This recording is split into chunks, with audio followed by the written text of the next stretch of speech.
সংগ্রামী সাথী ও বন্ধুগণ, আমি আপনাদেরকে একটা কথা বলতে চাই। মনে রাখবেন, রক্তের সাগর পেরিয়ে যেই স্বাধীনতা আমরা অর্জন করেছি, হাজার হাজার আত্মত্যাগী যুবক সন্তানদের শাহাদাতের রক্তের উপর বর্তমান বাংলাদেশের নতুন স্বাধীনতা স্থাপিত হয়েছে। মনে রাখতে হবে, স্বাধীনতা অর্জন করা যত কঠিন, স্বাধীনতা রক্ষা করা তার চেয়েও বেশি কঠিন।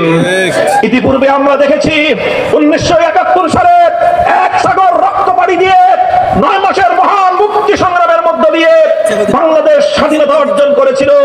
কিন্তু দুর্ভাগ্যজনক ভাবে স্বাধীনতা অর্জন করার কিছুদিনের মধ্যেই পার্শ্ববর্তী একটি আধিপত্যবাদী রাষ্ট্র বাংলাদেশের স্বাধীনতাকে ছিনতাই করে নিয়ে গিয়েছে।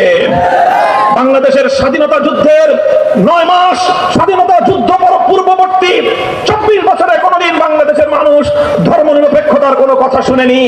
অথচ স্বাধীনতার পরবর্তী কয়েক মাসের মাথায় 1972 সালে আরেকটি দেশের সংবিধানের মূলনীতিকে বাংলাদেশের সংবিধানের মূলনীতি সাব্যস্ত করার মধ্য দিয়ে বাংলাদেশকে ভারত মাতার চরণতলে বলি দেওয়া হয়েছে। বাংলাদেশের ধর্মনিরপেক্ষতা আমদানি করে এই আওয়ামী লীগ বাংলাদেশের মুক্তিযুদ্ধের ইতিহাসকে কলঙ্কিত করেছেন।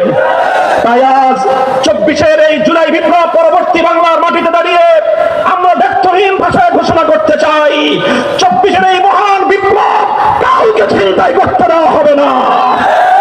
স্বাধীনতা এনেছি রক্ত দিয়ে, প্রয়োজনে আমার জীবন দিয়ে স্বাধীনতাকে রক্ষা করবো আমরা।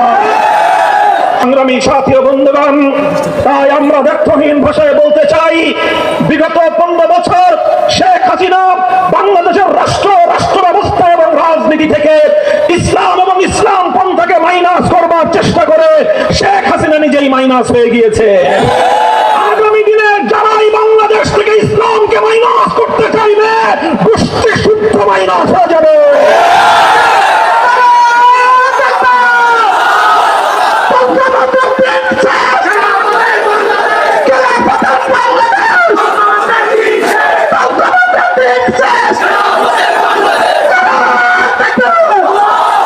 সংগ্রামী সাথী ও বন্ধুগণ, এদেশের ইসলামপন্থী জনতা, এদেশের আলেম সমাজ আজ ইতিহাসের এমন এক বাঁকে এসে দাঁড়িয়েছে, ইতিহাসের এক ঐতিহাসিক এক গুরুত্বপূর্ণ অবস্থানে এসে আমরা দাঁড়িয়েছি।